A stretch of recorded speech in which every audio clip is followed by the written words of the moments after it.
name is Tim, and I'm part of Group1. Our project is called eVote, an online voting application. In the age of the internet, you can deposit a check through a mobile application, collaborate with teams in other time zones, and pretty much anything else you can think of.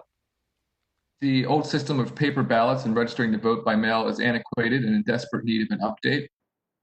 Although some voting functions have started to incorporate online alternatives, the majority of the voting process remains out of date. This is what our e-voting application aims to fix. We want to help everybody that can vote, that should be voting, be able to vote, whether it be remotely or anywhere there's an internet connection. It's secure. We ensure that the voters are able to enter their information and register to vote securely and safely. And this will help prevent voter fraud and prevent the voters from having their identity stolen. They're also able to cast their vote on election day remotely from anywhere with an internet connection.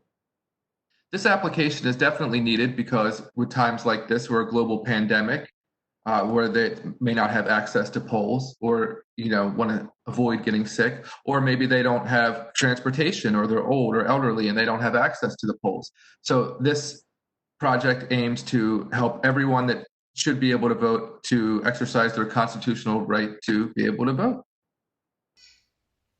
Hey, Professor, this is Alex here, and today I'm going to be going over the software requirements that we're going to be discussing for our project. So our project, as for everybody else, is broken up into 3 sprints, and in this sprint, we focus solely on pre-voting registration, as that revolves the core essence of users being able to interact with the application. On the next sprint, we decided to go ahead and focus on vote casting, the ballot setup, and the administration portion to have the core essence then revolved around the whole entire application. In the third sprint, we're going to be focusing on vote counting and monitoring. And now I'm going to hand it over to Tim, who's going to be speaking about the pre-registration workflow. Hi again, my name's Tim, and I wanted to talk about the workflow of our application, specifically registration process, which is what we'll be going over in this sprint. Some things aren't yet implemented. You can see these things are in blue. Those were for future sprints. So when a voter first comes to our application, they'll land on a registration page where they'll enter their mobile number and their state ID. A code will be generated and sent to their mobile number where they'll be able to sign in to the application. They get 3 attempts. If they are incorrect more than 3 times, they'll be locked out for 24 hours. So they can't just keep trying to sign in. So that'll keep the application safe. So when they enter the correct mobile code, they will then be prompted to enter their name and address and all of these information. They will then answer some credit information. This will ensure that this is the right person. And after entering that information correctly, a code will be sent in the mail to that person that within a couple of days, they'll be able to sign back into the system and complete the process of registering to vote. So then they'll come back in and they'll sign in the same way, using the mobile number, state ID, get a code, and they'll be able to enter the mailed in code, and that will complete the process of registering to vote.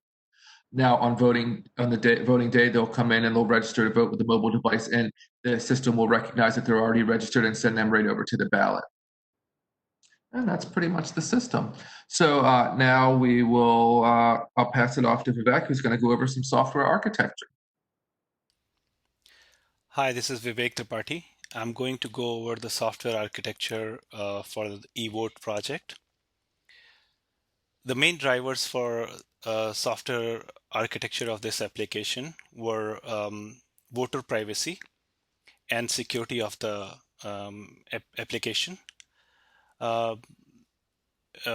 The availability and scalability is also a driver, but that comes later because we have decided to build a distributed system. So one instance of the system is this project would serve one county, And that way, we are also increasing the security of the application and reducing the possible blast radius in case a security vulnerability happens or um, a system is compromised. It will be limited to one county, and any mitigation steps would be limited to one county. It doesn't require to perform a re-election on all over the United States. As you can see in this diagram, each county would have its own deployment. This application uses, as designed, it uses Azure Cloud for deployment, and it is built using AngularJS for front end and Cosmos DB for persisting data, and C# .NET framework for controller and model. This application also uses a third-party API for sending text messages for mobile authentication. Speaker recognition and face recognition, these two APIs are again Azure services, which is being used, but the application is being built in a modular way, where these services can be replaced by other vendors like AWS or IBM Cloud. This application is also, since this application is built using open source technologies, it can be deployed in other cloud platforms as well. And certain services could be replaced, like Cosmos DB could be replaced with the DynamoDB of AWS platform. Speaker recognition and face recognition services could be replaced with better alternatives. Like in a speaker recognition case, we evaluated other technologies like Nuance technology, which provides better speaker recognition, but since we could not get a trial license, we could not use that. So this architecture, the modular architecture of this software provides us the flexibility to plug different service providers for certain services and run it that way.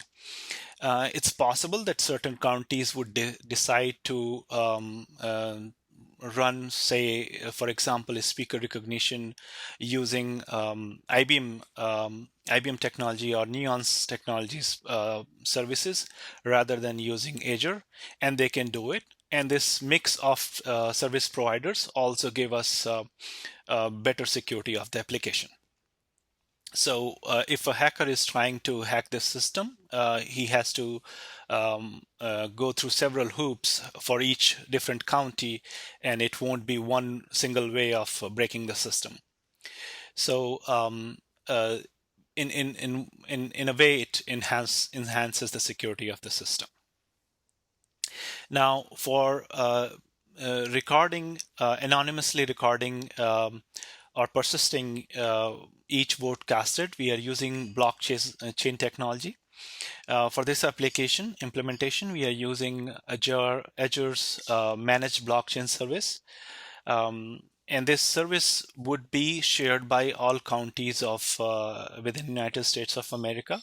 And the reason being that when you add more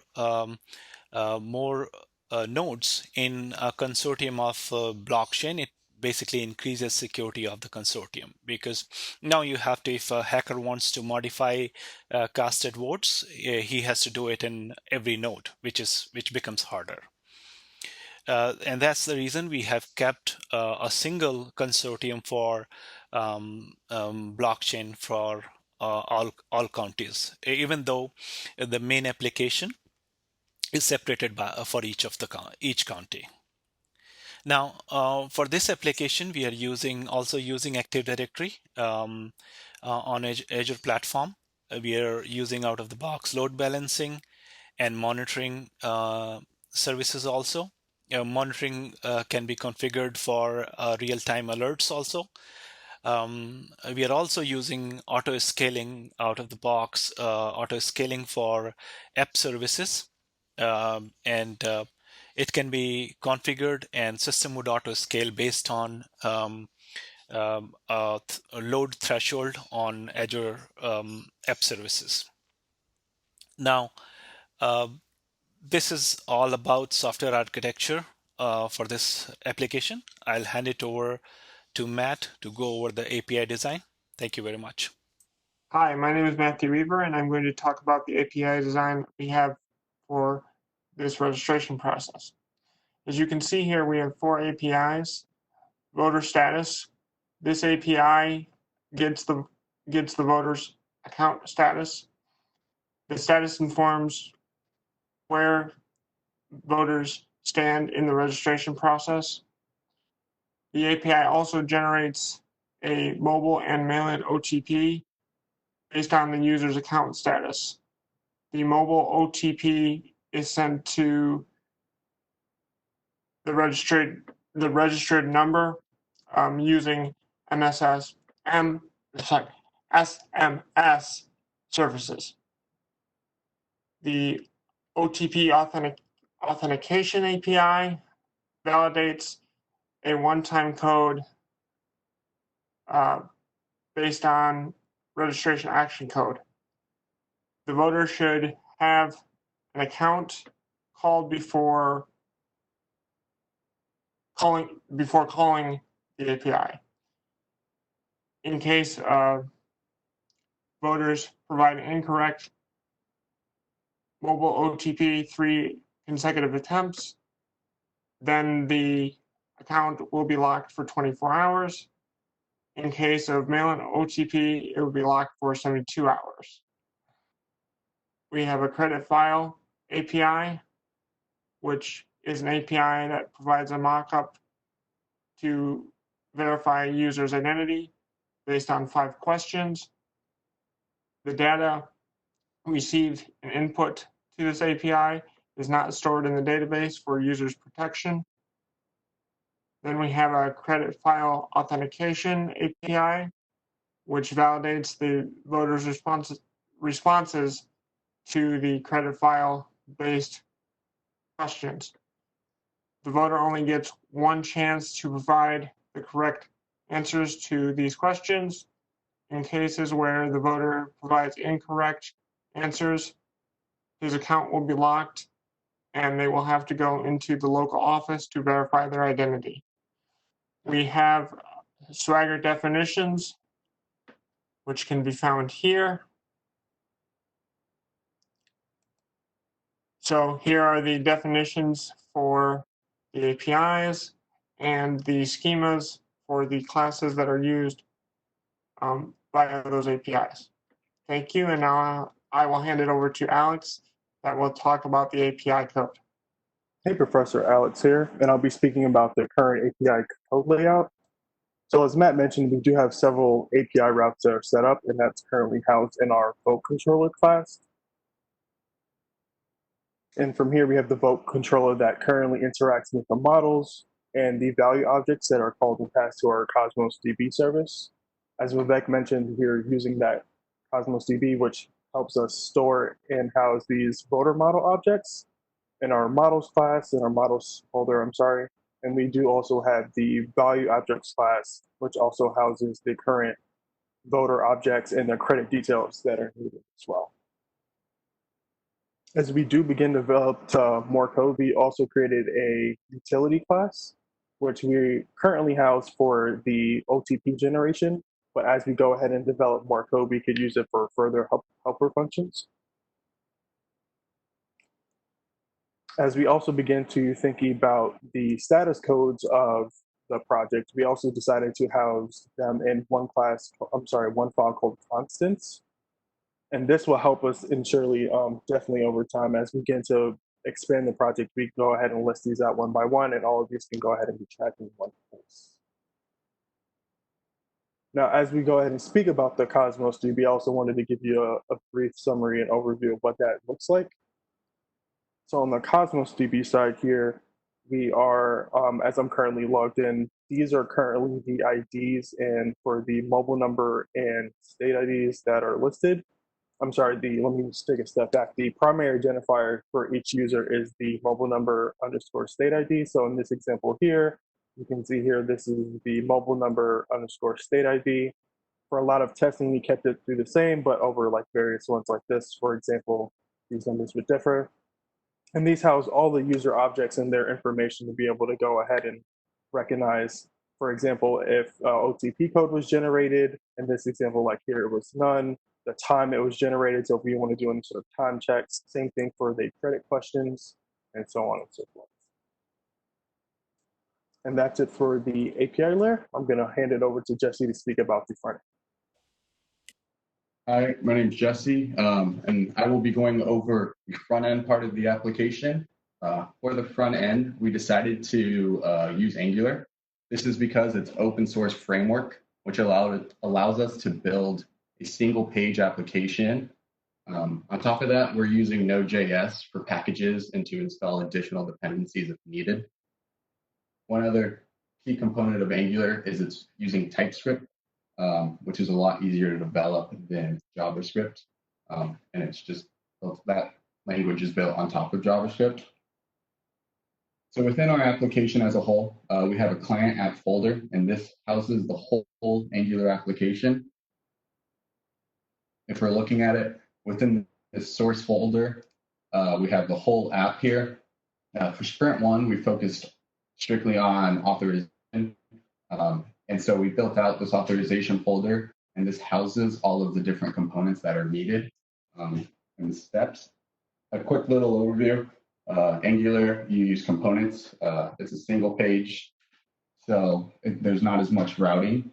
So we housed all of that logic within our authorization component. So when,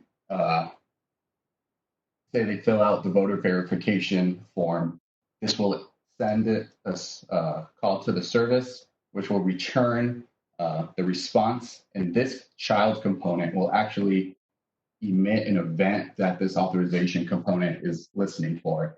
So when that event has been emitted, it will verify the results that it got back from the API and decide which component to move on to next and what to display. We also started structuring for future sprints. All voting will be housed within this vote folder, and the same for these two. All of our services currently are housed within just this vote verification service TypeScript folder. And then we used shared for any shared components that will be used amongst the different pages. An example of this would be the header, the navigation, and things like that. Just a quick little overview. App module folder is very important within Angular. With that, it's where you declare all components that you're using on top of like the dependencies that you need to import for the whole application. And then we have the assets and all of these, and that's just more for styling to make the Angular and the CSS and photos and all of that. So with that, I will be passing it on to Wendell, who will actually be giving us a demonstration of. I'm Wendell, and today I'll be giving you a demonstration of our user interface. First, I'm going to show you how it consumes our robust API. Then I'll walk you through the pages and views, and I'll finish up on the credit file optimization page. So our UI is built on Angular using JavaScript, TypeScript, HTML5, and CSS. We also took advantage of some bootstrap styling, and that brings us here to our first view, the home page. This is what every user sees, whether it's their first time or their fifth time logging in. They have to come through here. The voter will enter their phone number, state ID number,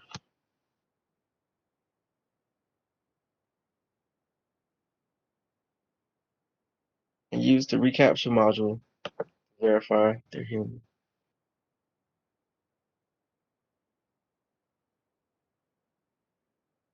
If there are any errors, they'll appear on the screen as well.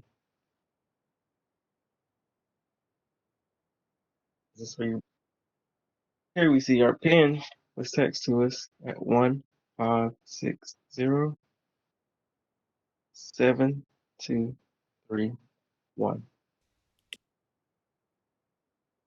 So here we are at the OTP page. This page serves as the one-stop shop for the mobile OTP as well as the mail-in OTP, depending on the status code. After submitting, we're taken to the credit file request form where we'll enter our information to have our credit information pulled. Next, we'll submit this information and be taken to the credit file questions page.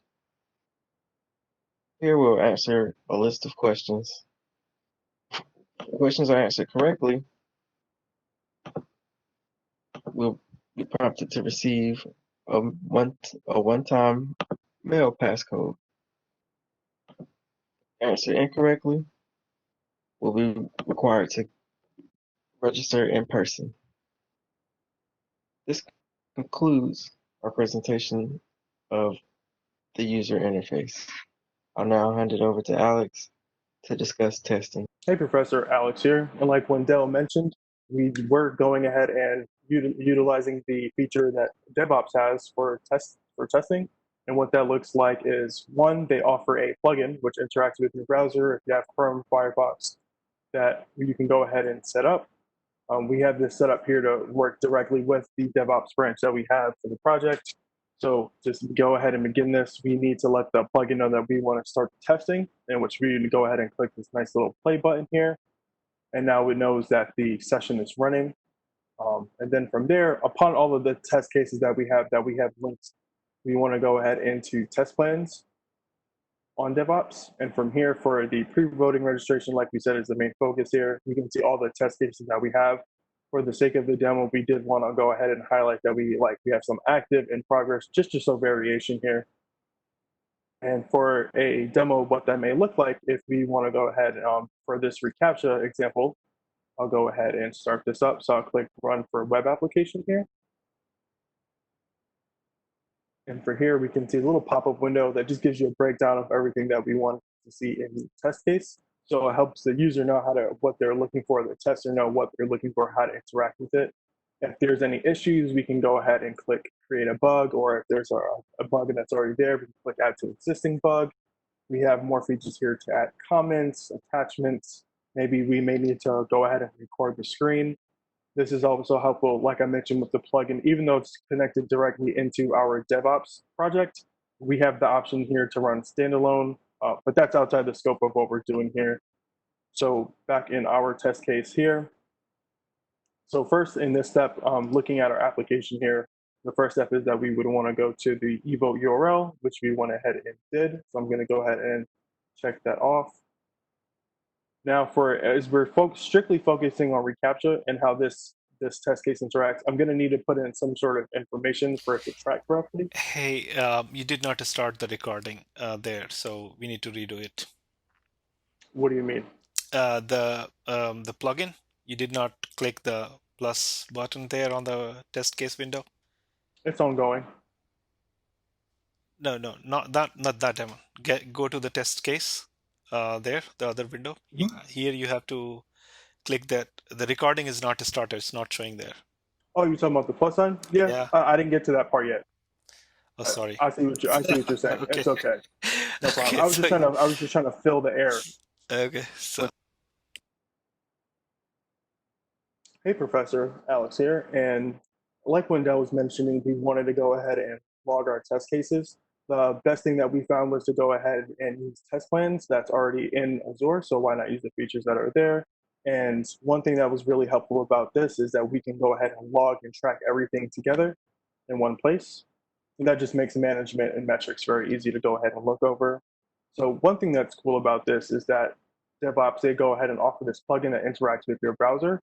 And if you have Chrome, if you have Firefox, you can go ahead and get this installed. It's really quick and simple to get going. They do offer a standalone version where people may not have a DevOps project, so you can go ahead and do this locally. in our case, we do have the DevOps project, so we have this link directly to our project, and I'm going to show you what that looks like and the benefits of that in a second. So to let our browser know that we want to go ahead and start some testing, what we need to do first is click this little play button here. Go ahead and start the session, and we have confirmation here that the session is running. It gives you various options in terms of if you want to do some sort of screenshot, some sort of capture, comments, etc. Now, when we look directly in DevOps here on the left-hand side, we do have a list of test cases that we went ahead and created. For variety, we do have some that say active and progress, just so they all don't look the same. And depending on the test suites and test plans that you may have, you can go ahead and filter for different things. What I mean by that is, for example, since we're working strictly on pre-voting registration, we have that created with all of our test cases in there. As we started to go ahead and look at future things, we have one here, for example, for vote casting. So to begin, I'm to go ahead and show what that test looks like and how that all works. What I'm going to go ahead and do is select reCAPTCHA as our first test case I want to go ahead and highlight, and I'm going to go ahead and click Run for Web Application. So for here, it gives you a nice little pop-up, and these details are pulling from the test case scenario that we went ahead and listed out for reCAPTCHA here. As you see here, go for evote URL, and basically just all the instructions that are there with checkbox and a X here if they pass or fail. We do have the option to go ahead and click create a bug if there's a bug. There's also the option there to add to an existing bug. Sorry, just can't get to that one. I can click right here, add to an existing bug, just in case if there's a bug already, maybe you need to go ahead and add another one. So in case the test as we were going. We do have the option to go ahead and add comments, attachments, perhaps report our screen.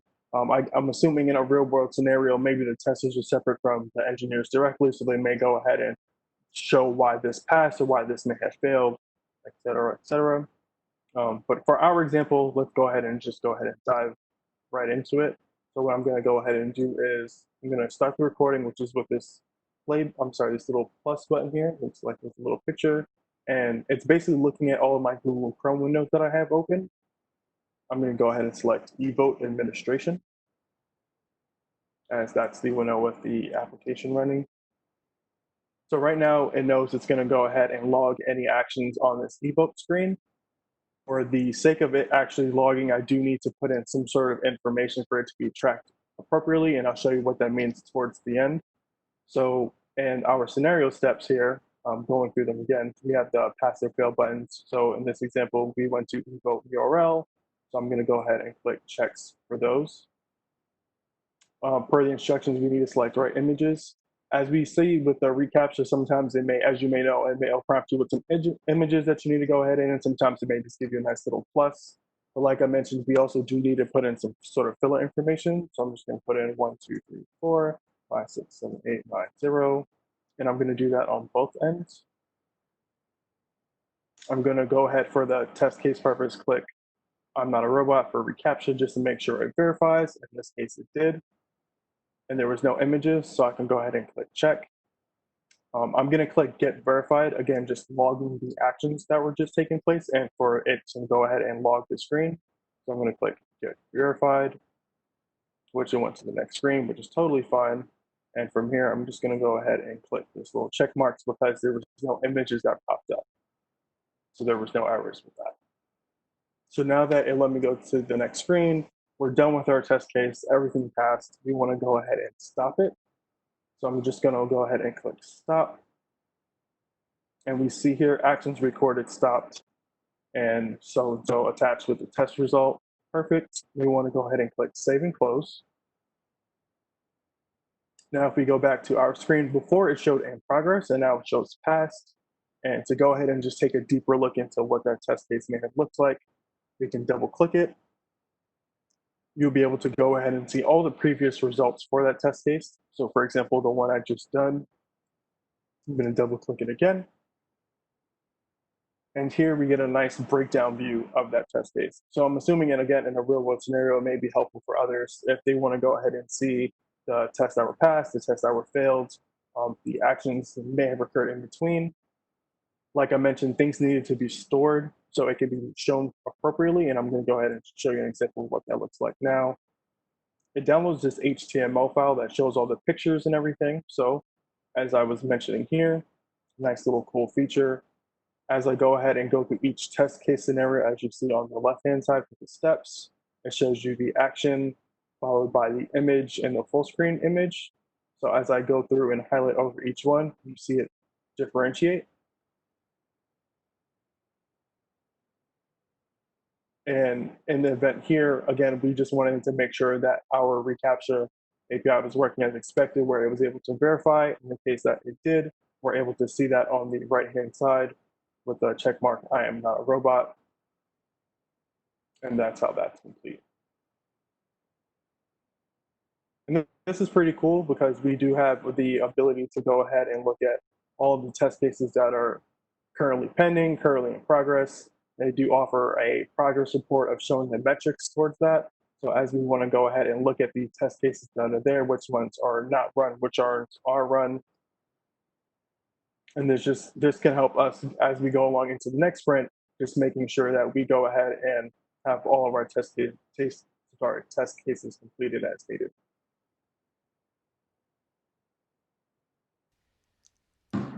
Hi, Professor. This is Vivek Tripathi, and I'm going to talk about the difficulties and the challenges we had during our first sprint. I'll start off saying that it was very good experience so far. We have learned a lot of new technologies, and that was also at the same time it was good learning for us, but at the same time it was challenging to do it in within given time. We have 4 weeks for this sprint. I think we initially we started off with underestimating the work required and the learning required for the this user stories we selected. After second week, we realized that out of 2 epics we selected, pre-voting registration and administration, we realized that we could only complete 1 epic, which was pre-voting registration. And this was 1 unit of work which was going to give user a useful functionality, and to keep it aligned with agile methodology, we went with that to deliver a significant functionality in this sprint. Our biggest challenges were learning Azure platform and developing on that and deploying on that. We achieve great things there, like learning C#, setting up Visual Studio, developing application in .NET framework, which was completely new for most of the team members. Setting up DevOps, which is not completed in this particular DevOps account, because we do not have the right permissions. We still have a ticket open with the PSU, but the team was able to set up in a personal account of DevOps, Azure DevOps, where we have a CI/CD all functional. But it is blocked in this particular account which we're using for this project, and that is because of PSU ticket, pending ticket. So there was a lot of things we learned and a lot of challenges, which was very, very good for our learning. So